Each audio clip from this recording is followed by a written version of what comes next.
프로리라는 분이 쓴 글 가운데 짤막한 글 한번 같이 한번 읽어볼까요? 나는 항상 그분의 임재를 느끼지는 못한다. 그러나 하나님의 약속은 내 감정에 달려있지 않다.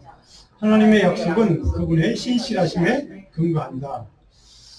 그렇습니다. 우리 인간의 느낌 혹은 감정, 감성 이런 것들이 시시각각 상황이 변하면, 환경이 변하면 거기에 따라 우리 감정도, 우리 감성도, 우리 느낌도 변하고 바뀌게 되어 있습니다. 이처럼 항상 외부 환경의 변화에 따라 변하는 우리 감정의, 우리 믿음의 기초를 세울 수는 없습니다. 우리 믿음도 환경의 변화에 따라 쉽게 변하기 때문에 그렇습니다. 그렇지만 우리가 진리의 말씀에 지속적으로 우리가 접속하고 말씀에 가까이 하고 그 진리의 말씀에 근거한 믿음을 가질 때 우리는 변하거나 흔들리지 않는 그러한 믿음을 가질 수 있게 되는 참된 그리스도인, 참된 신앙인으로 살 수가 있습니다. 그런데 중요한 것은 이 성경에 기록된 이 진리의 말씀을 올바르게 이해하고 또 믿기 위해서는 말씀을 넓고도 또 깊이 묵상하고 또 깨닫고 하나님의 지혜를 얻도록 우리가 노력을 해야 됩니다. 영적인 싸움이 필요합니다. 그런데 이런 지혜를 얻기 위해서 우리가 말씀을 읽을 때 하나님의 성령께서 우리를 도우시는, 그래서 말씀을 조명해 주시는 성령님의 도움도 필요합니다. 자, 이런 관점에서 제가 지난주에 강구한 것처럼 한 8주 정도 여러분이 너무나도 익숙하게 잘 알고 있는 스토리들, 이야기들, 예수님이 하셨던 비유의 이야기들, 여러분들이 너무나도 좋은 또 다른 목사님들의 설교 말씀도 많이 듣고 다 알고 있는 말씀들입니다.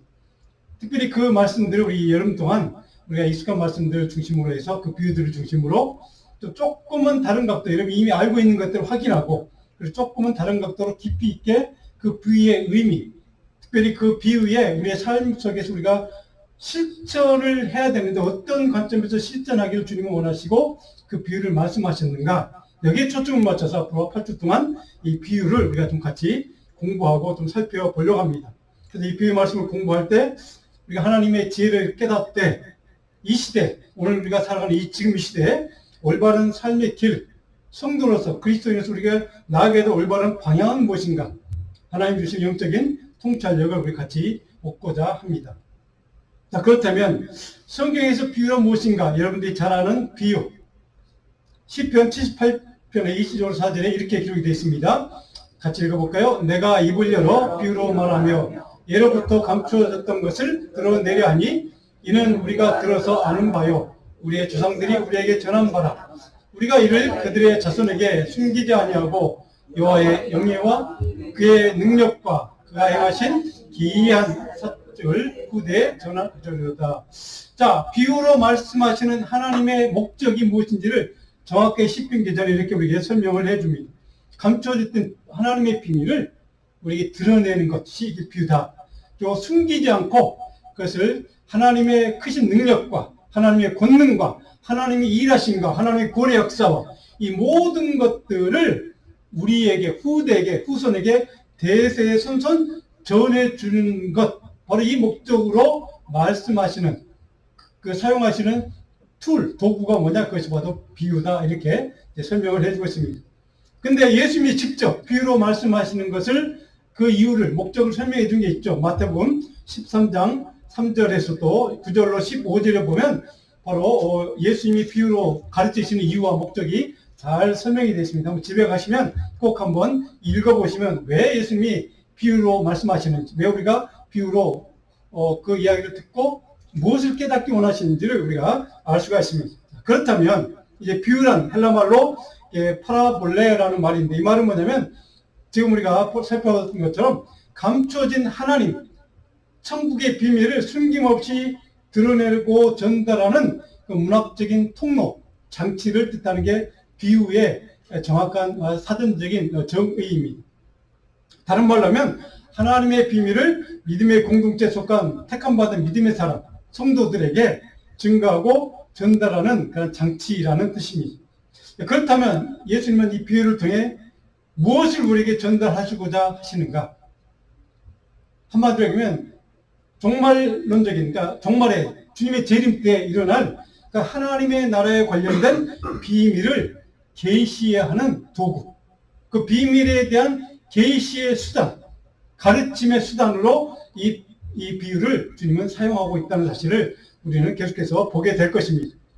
자, 하나님의 나라의 비밀을 소유한 성도들, 그것을 들었던 성도들은 그러면 어떻게 해야 되느냐? 도대체 무슨 목적으로 그 비유를 말씀하시고 우리가 어떤 반응을 주님은 요구하시는가? 이것이 비유의 가장 중요한 핵심적인 이유입니다. 우리 성도들이 그 비유를 듣고 이 땅에서 어떠한 삶을 살아야 하는가? 그리스도인으로서 어떻게 살아야 하는가? 그리고 그 비유를 통해 깨달은 영적인 통찰력을 실제 삶으로, 행동으로 옮기도록 자극하고 도전하고 격려하기 위해서 비유로 말씀하십니다. 그래서 비유의 목적은 깨닫는 것과 동시에 그 깨달음을 우리의 몸소 실천하는 것이 바로 비유의 목적이라는 사실입니다. 그래서 비밀을 가르쳐준 사람들, 외인에게는, 우리 마태복음 13장에 있습니다. 외인에게는 비밀로 하고 내인에게만, 하나님 나라 공동체에 속한 하나님의 사람에게만 비유로 가르치신다. 그 목적은 너에게만 하나님의 나라의 비밀을 가르쳐주고 싶기 때문에. 그래서 그것을 비밀로 한다 하고 기록한 것을 우리가 볼 수가 있습니다. 그런데 예수님의 비유의 특징, 당시의 히랍 로마 시대에 많은 문학가들이 이 비유를 사용합니다. 실제적으로 문학 작품에서. 근데 예수님이 성경에서 기록하고 있는 예수님이 사용하신 비유의 특징은 몇 가지가 있습니다. 매우 간단 명료하다는 사실입니다. 그리고 대부분의 예수님의 비유의 초점은 우리 인간의 실제적인 삶에 관심이 있습니다. 우리가 일상의 삶에서 경험할 수 있고 공감할 수 있는, 동시에 우리 삶에서 적용할 수 있는 사례들을 예수님은 비유로 말씀하신다는 뜻입니다. 그리고 항상 어떤 특별한 상황이나 맥락에 맞게 적합하게 예수님은 거기에 적절하게 비유를 사용하신다는 뜻입니다. 중요한 것은 그 비유를 가르치면서 동시에 주님의 목적은 뭐냐? 청중들, 듣는 사람들, 오늘 저와 여러분들, 그 비유를 듣는 모든 그리스도인들이 반응하기를 원하십니다. 그들의 생각과 행동을 바꾸시기를 원합니다. 우리 삶의 태도도 가치도 바꾸시기를 원합니다. 그리고 항상 하나님 중심적인 영적인 교훈의 목적이 있습니다. 그러니까 하나님 중심의 신앙을 세우도록 이 비유는 우리에게 가장 중요한 핵심적인 역할을 하고 있다는 겁니다. 자, 오늘 본문의 이야기로 들어가면 본문은 바로 앞에 두 절 있죠. 21절과 22절에 있는 용서에 대한 이야기, 여러분 잘 아시는 이야기죠. 몇 번 용서할까요? 읽어보시 70번까지라도 하라. 물론 문자적으로 490번을 용서하라 그런 얘기 아닌 거 아시죠? 한정 없이 용서하라는 뜻입니다. 무한하게. 용서에는 끝이 없다는 것을 가르치는 말씀 다음에 이어지는 내용이 오늘 본문의 이야기입니다. 자, 그런데 용서하는 삶의 가치가 그만큼 중요하다는 걸 강조하면서 그 용서의 삶이 왜 필요한가? 왜 우리 그리스도의 신앙의 가장 근본적이고 중요한 삶의 가치인가를 가르치기 위해서 덧붙여서 추가해서 첨가해서 바로 우리가 더 세밀하게 심화학습을 위해서 바로 오늘 본문의 비유를 말씀하신 겁니다. 그러니까 핵심은 용서하는 삶이라는 것에 가치가 있고 핵심이 바로 거기에 있습니다. 어떻게, 왜 용서를 해야 하는가를 오늘 본문의 이야기, 비유를 통해서 우리에게 주님은 가르쳐주고 있다는 사실입니다. 첫 번째로 오늘 오늘 본문은 네 가지 시인으로 기록이 되어 있습니다. 첫 번째 막은 우리 1장이라고 하죠. 뭐 연극 좋아하시는 분들은 1막이라고 합니다. 첫 번째는 무엇으로 기록됐습니까? 왕과 이 종, 본문에 나와 있는 악한 종 사이 이야기가 기록이 됐습니다. 23절로부터 27절까지 기록되어 있죠. 그런데 23절에 보면 첫 번째 무슨 단어가 시작됩니까? 그러므로, 대어포. 자, 그러므로 말은 바로 앞단락에 있는 22절까지 그 앞에서 계속 설명되어 있는 용서에 관한 가르침을 다 교훈을 말씀하시고, 그러므로 이제 내가 그것을 더 보충해 설명해 줄게. 비유로 설명할 거야. 이런 뜻입니다. 그래서 그 앞에 단락에 있는 교훈과 중심 메시지와 연결이 되어 있다 하는 것을 우리가 알 수가 있습니다. 자, 바로 앞절에 있는 우리가 잘 알고 있는 용서의 단락, 용서의 가치를 강조하는 단락을 설명하고 있는데, 그 용서라는 것이 왜 중요한가를 설명하기 위해서 이제 예를 들고 비유를 말씀하시는데, 구체적인 사례가 뭡니까? 결산이라는 단어입니다. 결산할 때, 2차적에 결산할 때, 주인, 임금과 종 사이 결산. 그래서 종에게 뭔가를 맡기면 이제 회계 보고를 하지 않겠습니까? 다 끝나고 장부를 제출하거나 뭐 결산 보고를 하거나. 이제 그런 상황을 생각하시면 아마 쉽게 이해가 됩니다. 왕 주인이 와서 그래 네가 어떻게 일을 했는지 한번 보자. 보고서를 줘봐. 한번 설명해봐. 뭐 이렇게 상황입니다. 자, 그런데 그 결산 보고할 때 문제가 하나 있습니다. 큰 빚진 사람이 그 주인에게 빚진 10,000달란트라고 하는 엄청난 금액의 빚을 진 사람을 데리고 왔습니다. 이 사람이 빚을 못 갚아요. 주인 어떻게 할까요? 당신 좀 판결해 주십시오. 라고 그 사람을 지금 그 사무장이 데려온 것입니다. 자, 이것이 지금 이제 본문의 상황입니다. 자, 10,000달란트. 아마 여러분 잘 아실 겁니다. 많이 들어봐서. 이게 달란트, 이 10,000달란트는 여기에 금으로 된 달란트가 있고 은으로 된 달란트가 있습니다. 금 한 달란트가 얼마의 가치가 있는가 한번 제가 설명해 볼게요. 자, 은 한 달란트 가치는 데나리온으로 6,000데나리온이라고 합니다. 은 한 달란트. 근데 이 은 30개 달란트가 모여서 금 한 달란트가 된다고 합니다. 그러니까 은 달란트와 금 달란트가 30배가 차이가 나는 뜻입니다. 자, 그러면 이 10,000달란트 빚이 데나리온으로 얼마가 되는가? 제가 대충 환산해 봤더니 18억 데나리온. 엄청난 금액 아닙니까? 18억이나 되는 데나리온 빚을 진 사람이 지금 이 주인에게 좀 끌려온 겁니다. 너 왜 빚 못 갚아? 이 사람 빚 갚을 능력이 없어? 자, 이런 상황입니다. 그때 25절에 그 주인의 판결이 뭡니까? 갚을 것이 없으니까 주인이 명하여 그 몸과 아내와 자식들과 그 가진 모든 소유를 다 팔아서 빚을 갚게 해. 이런 뜻입니다. 무자비한 판결입니다, 사실은. 당시에 종으로 가진 모든 가족을 팔려가게 하고 그 가진 모든 것도 다 팔아서 빚을 갚아. 이런 판결을 내린 겁니다. 물론 이것은 정상적인 요구입니다. 주인으로 채권자로서는 채무자에게 마땅히 할 수 있는 요구이기도 합니다. 자, 그런데 온 가족의 몸을 팔아서 종이 되어서 갚으라고 하는 것도 좀 우리 지금 상식으로 생각하면 좀 심한, 물론 무리가 있는 그런 요구이기도 합니다. 자, 그런데 그런 요구에 대해서 이 종이 어떻게 반응한가? 26절에 보니까 중요한 이 사람의 이때 당시의 상황입니다. 이때 당시에 어떤 마음이 있는 걸 우리가 알 수 있습니다. 26절 같이 한번 다시 읽어봅니다. 그 종이 엎드려 절하며 이르되 내게 참으소서 다 갚으리다 하거늘. 그 종이 엎드려 절했다라고 했습니다. 그 주인 앞에서 엎드려 절했다. 겸손의 표현입니다. 엎드려서 살려주십시오. 주인님, 왕이시여, 임금이시여, 제발 좀 살려주십시오. 우리 모든 가족을 다 노예로 팔아서 내 가진 모든 것을 다 팔아서 빚을 갚으라니. 그럼 우리는 거지가 되는데 온 가족이 다 종이 되는데 어떻게 해야 한단 말입니까? 어떻게 그런 명령을 요구를 할 수 있습니까? 그건 무리입니다. 내가 갚을 때까지 좀 참아 주십시오. 이것이 그의 요구 조건입니다. 내게 참으소서. 이게 참는다는 말이 여기에서 사용된 말이 굉장히 중요한 단어입니다. 여기 참는다, 인내한다는 말입니다. 어떨 때 쓰는 인내한다는 말인가? 하나님이 우리 인간의 죄를 참아주실 때 쓰는 단어입니다. 내가 10,000달란트 그 엄청난 돈을 당신이 빚졌지만 내가 갚으려고 노력하겠습니다. 갚을 때까지 좀 기다려 주십시오. 인내해 주십시오. 보통 사람으로서는 가능한 일이 아닙니다. 그 많은 돈을 빨리 회수해서 그 돈을 다른 데 쓰는 것이, 다른 걸 투자하든지 하는 것이 정상 아닙니까? 그래서 그 사람이 갚을 능력이 없는 그 사람이 갚는다는 것을 그 시간까지 기다려주는 것은 무리한 요구입니다. 사실은 가능하지 않은 얘기입니다. 그런데 그때 사용했던 이 종의 요구가, 주인에 대한 요구가 참아 주십시오. 하나님의 인내로 나를 기다려 주십시오.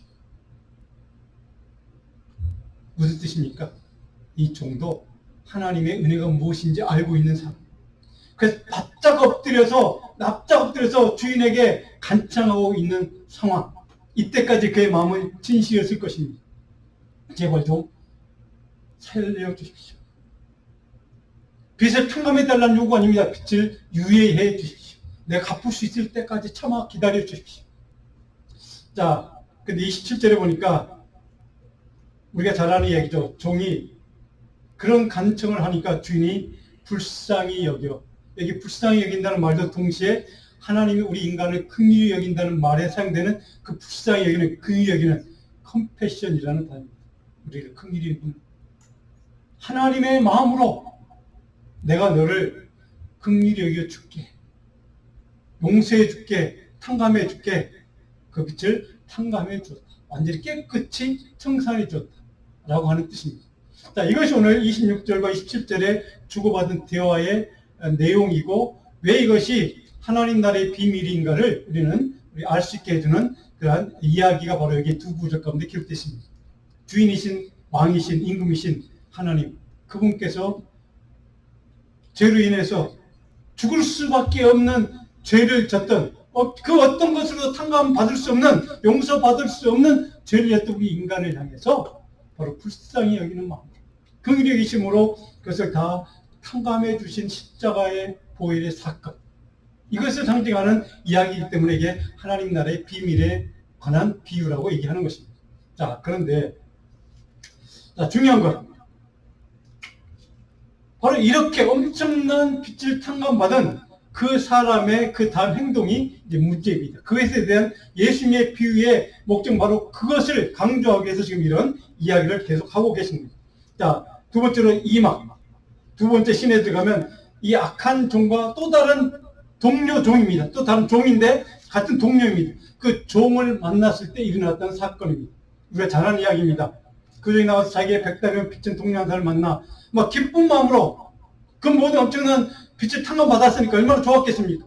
기쁜 마음으로 막 룰루라 하면서 길 가다가 다른 종을 하나 만났습니다. 자기 동료겠죠. 친구겠죠.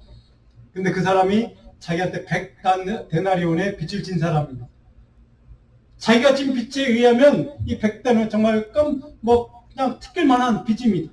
그런데 그 빚진 사람을 보자마자 달려가서 이 멱살을 잡고 붙들고 그 사람에게 내 돈 내놔, 내 빚 갚아, 이렇게 추궁하는 이제 이런 이야기입니다.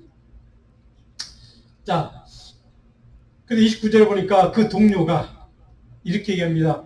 이 사람이 이 약한 종이 했던 것 똑같은 요청을 합니다. 강구에 이르되 나에게 참아주소서, 좀 나를 기다려줘.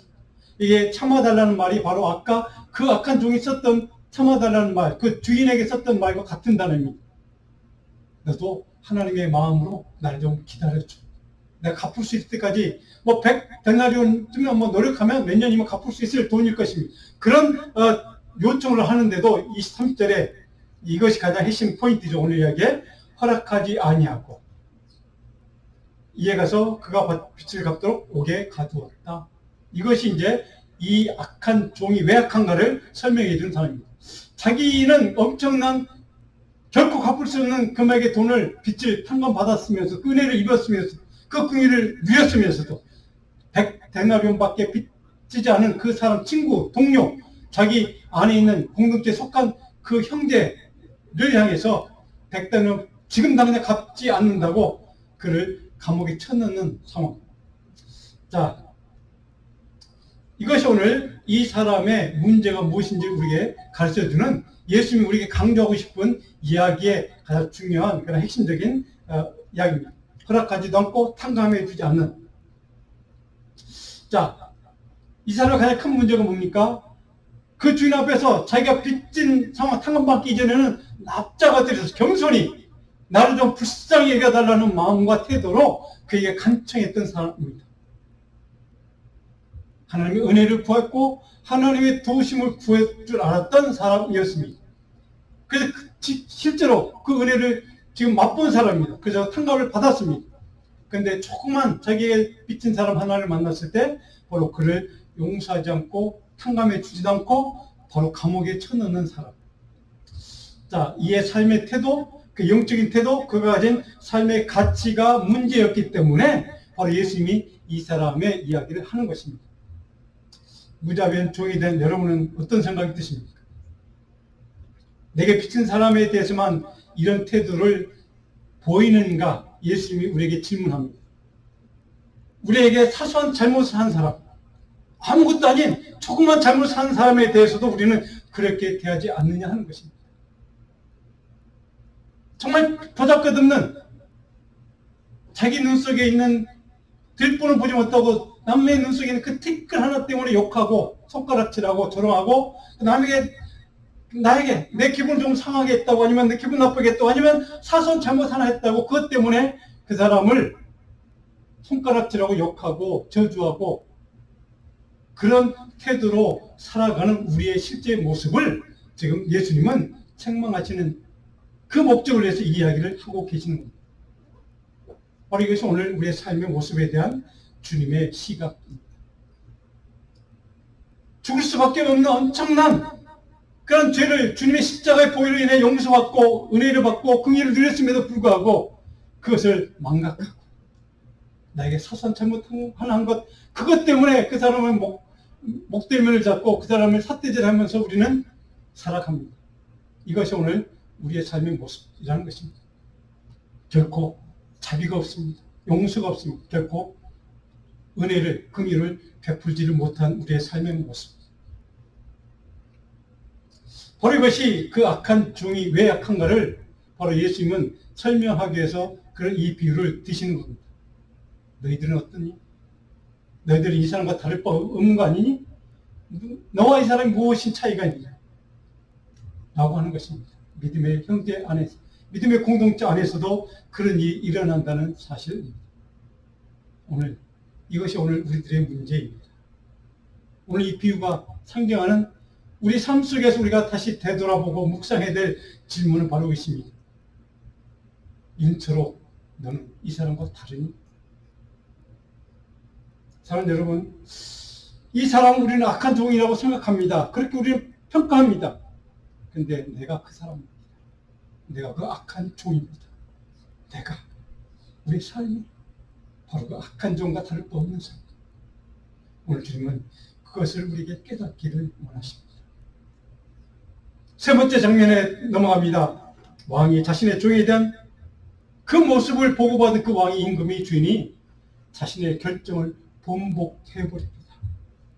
31절 34절 보면 31절을 보니까 그 동료들이 그것을 보고 몹시 딱하게 여겨 그 100달러밖에 빚이 없던 그 사람이 그런 수치를 당하고 모멸을 당하고 그런 정말 거친 대접을 받는 그 모습을 바라보다 다른 종들이 얼마나 마음에 분노가 일었으면 지는 마음 내라든 돈을 탕감받았으면서 100달러는 빚진 그 사람에게 저렇게 용서하지 못하고 긍휼을 베푸지 못하고 당장에 깜빡이 쳐드는 저 사람, 그것이 얼마나 괘씸했으면 주변에 있는 다른 사람, 아무 상관이 없는 다른 종들이 몹시 딱하게 여기고, 여기 몹시 딱하게 여겼다는 말은 루페오라는 동사입니다. 이 말은 우리가 여인들이, 여성들이 임신한 부인들이 출산할 때, 그 출산의 고통 때 느끼는 그 아픔을 뜻하는 단어가 바로 이 루페오로 합니다. 그럴 만큼 그 장면을 보고 그 주변의 사람, 아무 상관없는 사람들마저도 그런 아픔과 고통과 연민을 이 사람을 향해서 느꼈다는 뜻입니다. 그런 크기의 고통을 바로 그들 옆에 있는 사람들, 주변 사람들도 아픔을 느끼고 절망을 느꼈다는 뜻입니다. 깊은 고통과 슬픔과 절망과 아픔을 주변 사람들도 느끼고 그 사람을 향해서 연민의 마음을 품었다는 뜻입니다. 공동체 안에서 아픔과 슬픔과 고난과 고통을 함께 공감하고 같이 공유하고 그 사람 한 사람을 위해서 같이 아파해 줄 수 있는 사람들, 그런 사람들이 바로 여기 주변의 사람들이었습니다. 32절에 보니까 주인이 이제 마지막 이렇게 판결을 내립니다. 이에 주인이 그를 부르다가 말하되 악한 종아, 네가 빌었기 때문에, 내가 기다려달라고 용서했기 때문에, 용서를 빌었기 때문에 내가 전부 다 탕감해 주지 않았니? 내가 너를 불쌍히 여김과 같이, 33절입니다. 너도 내 동료를 불쌍히 여김이 마땅하지 아니하냐.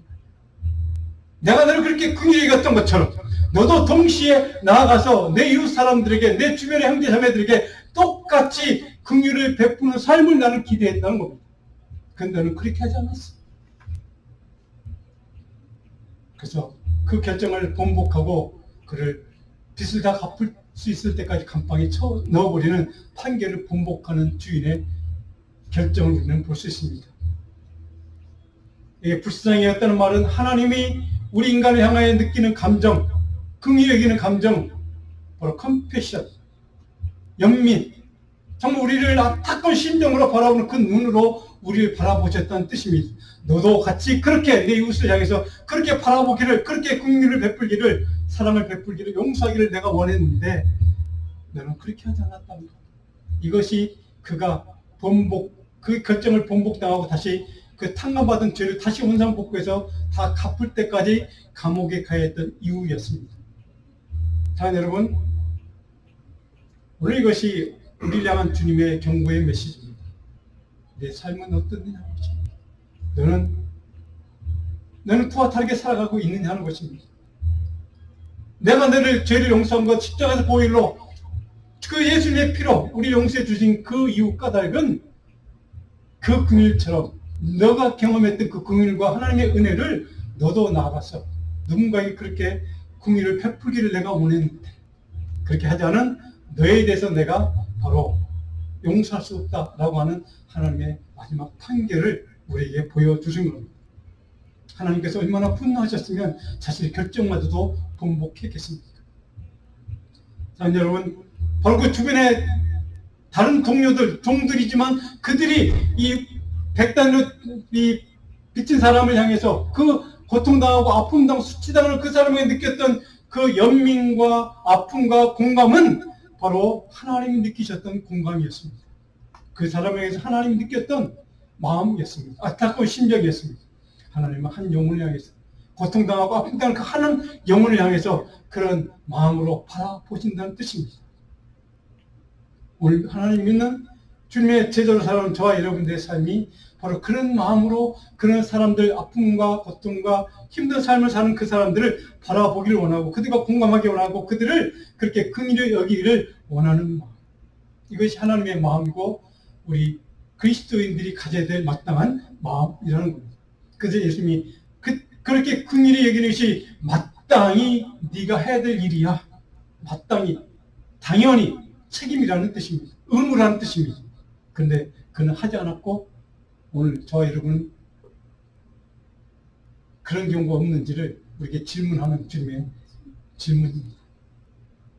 사실 여러분, 마지막 그래서 하나님 그 주인은 이렇게 그 결정을 번복하고 35절 같이 한번 읽어볼까요? 마지막 절, 너희가 각각 마음으로부터 형제를 용서하지 아니하면 나의 하늘 아버지께서도 너희에게 이와 같이 하시리라.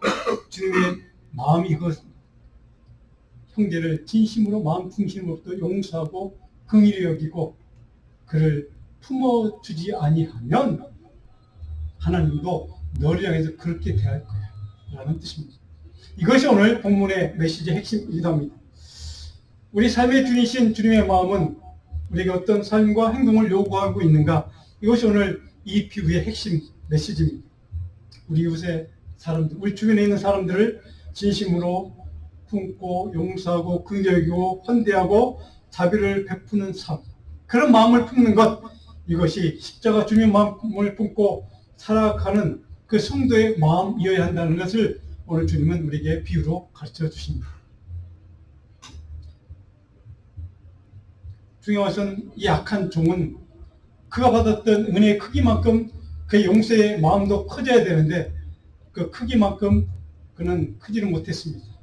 정비해서 그의 마음도 커져야 하는데, 긍휼의 마음이 커져야 되는데 그는 오히려 더 작아졌습니다. 거기에 그의 문제가 있었습니다. 하나님의 은혜를 몰라서가 아닙니다. 체험했고 받았고 누렸으면서도 그의 마음은, 그의 영성은, 그의 긍휼은 너무나도 작아졌습니다. 바로 이것이 오늘 우리들의 문제입니다. 그리스도인으로 살아가는 저와 여러분들이 오늘 이 땅에 살아가면서 우리의 마음의 크기, 우리 믿음의 크기, 우리 용서의 크기, 하나님을 향한 사랑의 크기, 바로 이것이 오늘 나는 어떻느냐 라고 하는 주님의 질문을 우리는 들고 한 주간 동안 깊이 묵상해 봤으면 좋겠습니다. 누가복음 7장 41절로 41절에 주님은 이렇게 얘기합니다. 우리 같이 한번 읽어볼까요? 누가복음 4장 우리 같이 읽습니다. 이르시되 빚 주는 사람에게 빚진 자가 둘이 있어 하나는 500데나리온을 졌고 하나는 50데나리온을 졌는데 갚을 것이 없으므로 둘 다 탕감하여 주었으니 둘 중에 누가 그를 더 사랑하겠느냐? 시몬이 대답하여 이르시되 내 생각에는 많이 탕감을 받은 자니 이르시되 내 판단이 옳다 하시고, 상식적인 이야기죠. 더 많은 빚을 평안 많은 받은 사람이 더 감사가 클 것이고 더 긍휼의 크기가 더 커져야 되는 것이 정상입니다. 그런데 이것은 이 약한 종은 그러지를 못했다는 사실이 오늘 비유의 핵심적인 메시지입니다. 오늘 우리 안에도 그럴 수 있습니다. 많은 그리스도인들 가운데도 그런 삶을 사는 사람들이 있다는 사실입니다. 그래서 교회가 욕을 먹고 그리스도인이 욕을 먹고 예수님이 욕을 먹습니다. 오늘 이것이 오늘 우리에게 주는 하나님의 묵상 주제이고 질문입니다.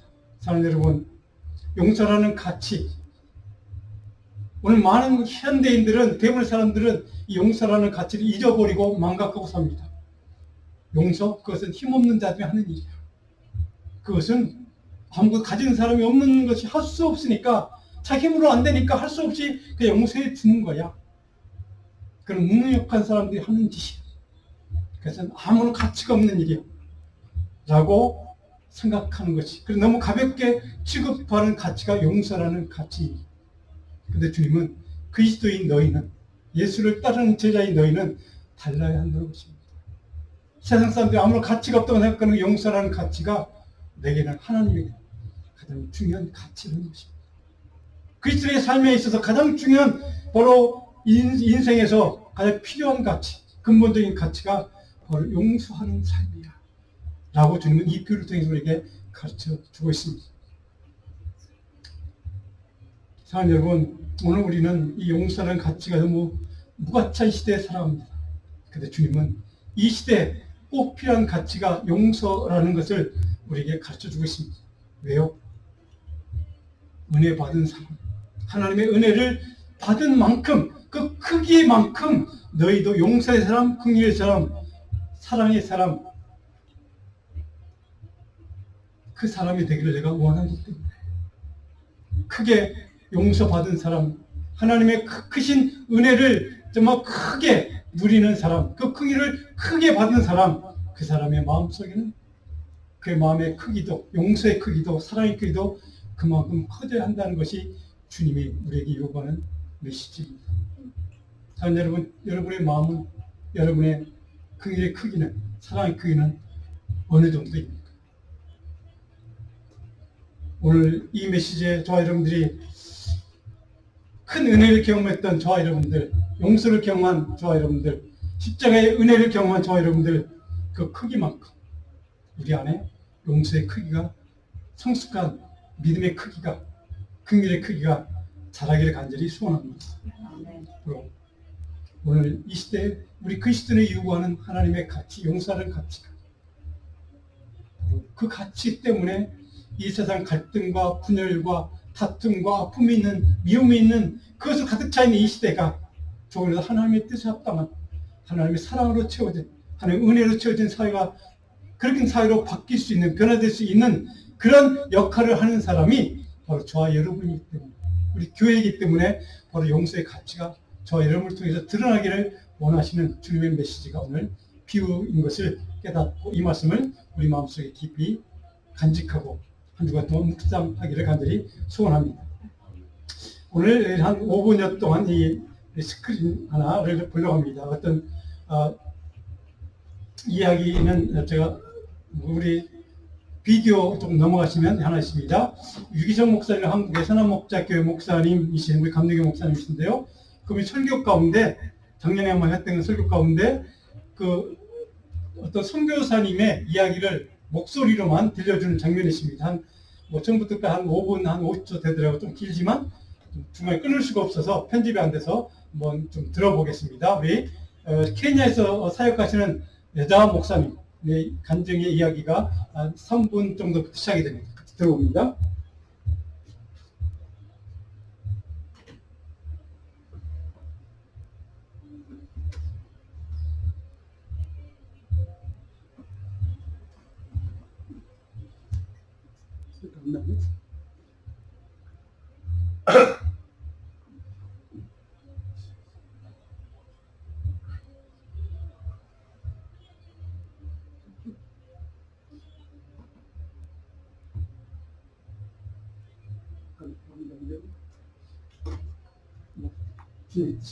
네.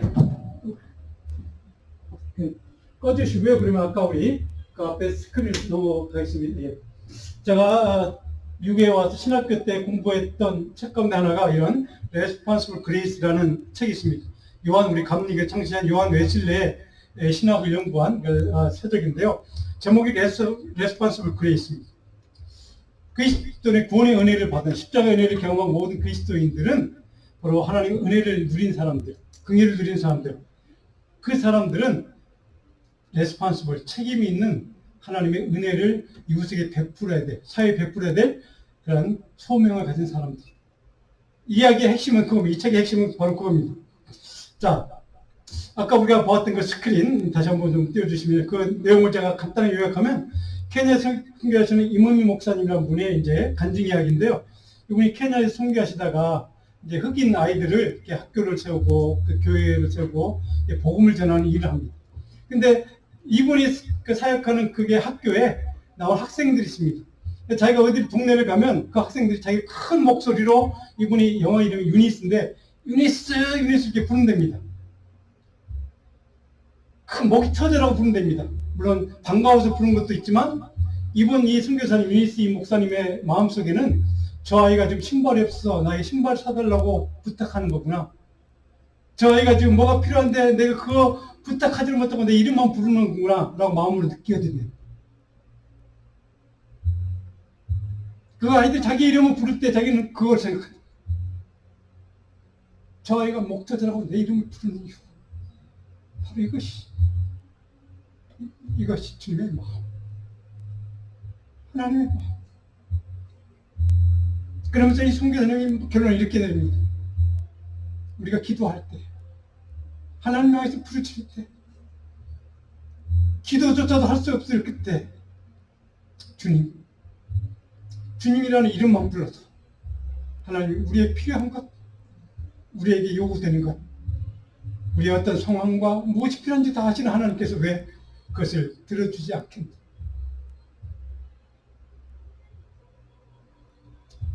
오늘 그 악한 종도 그 주인에게 간절한 마음으로 겸손한 마음으로 도와달라고 참아달라고 부르짖을 줄 알고 그래서 그가 그 요구대로 상감받았던 그런 이야기를 왜 오늘 비유를 통해서 말씀하실까? 오늘 우리들에게 정말 연약하고 힘들고 부족하지만 정말 아무것도 할 수 없는 그런 어려움을 당하고 있는 그 순간일지라도 하나님의 백성들에게 하나님이 주신 은혜는 그 순간 내 이름으로 불러라. 내 상황이 무엇인지, 내가 무엇이 필요한지, 내가 어떤 처지에 있는지 내가 다 알고 있다. 내가 그것을 들어줄게. 이렇게 응답하시는 하나님의 응답과 긍휼과 그 사랑하심, 그 사랑받는 자가 바로 저와 여러분 우리 그리스도인이라는 것입니다. 저는 그분의 간증을 이렇게 들으면서 그런 생각을 했습니다. 내가 우리 성도를 위해서 기도할 때 그런 기도가 없었구나 생각했습니다. 어떤 분 중에는 말할 수 없는 아픔으로 힘들어서 기도가 잘 안 되는 분도 있을 것입니다. 어떤 분은 누군가를 위해서 중보기도 하는데 참 응답되지 않고 안타까운 심령, 긍휼한 마음으로 그 이웃 종들이 바라보았던 그 마음으로 주님의 시선으로 누군가를 바라보는 분도 아마 있을 것입니다. 저는 목회자로서 그런 분들을 바라보면서 생각하면서 바로 제 마음속에 드는 생각, 하나님, 다 아시는 하나님, 주님만 크게 주님 이름만 불러도 이 선교사님이 아이가 무엇이 필요한지를 아는 것처럼 주님도 우리의 상황과 처지와 필요를 아시는 그 주님이 왜 응답해 주지 않으실까? 오늘 이 시간 저와 여러분들 가운데 그런 기도가 있으면 좋겠습니다. 하나님, 오늘 이 악한 종도 간절한 마음으로 그 순간 주님 앞에 자기 필요를 구하고 상감받았던 그 은혜를 주셨는데 십자가의 은혜로 죄를 상감받고 용서받고 영원한 생명을 누리게 된 나를 위해서 하나님이 무엇인지를 맡기겠습니까? 하나님 응답하실 수 있습니다. 들어줄 수 있습니다. 간절함으로, 중요한 것은 우리가 간절하게 주님 앞에 구하지 않는다는 데 문제가 있습니다. 간절한 마음으로 주님 앞에 기도하는 간구와 기도와 모든 주님 앞에 소원을 주님께서 응답하시려 저는 믿습니다. 그 은혜를 저희는 누리고 그 은혜 가운데 하나님의 은총을 날마다 우리 이웃들에게 베푸는 능력의 사람, 믿음의 사람, 사랑의 사람이 저 여러분 우리 자녀가 되기를 간절히 축원합니다.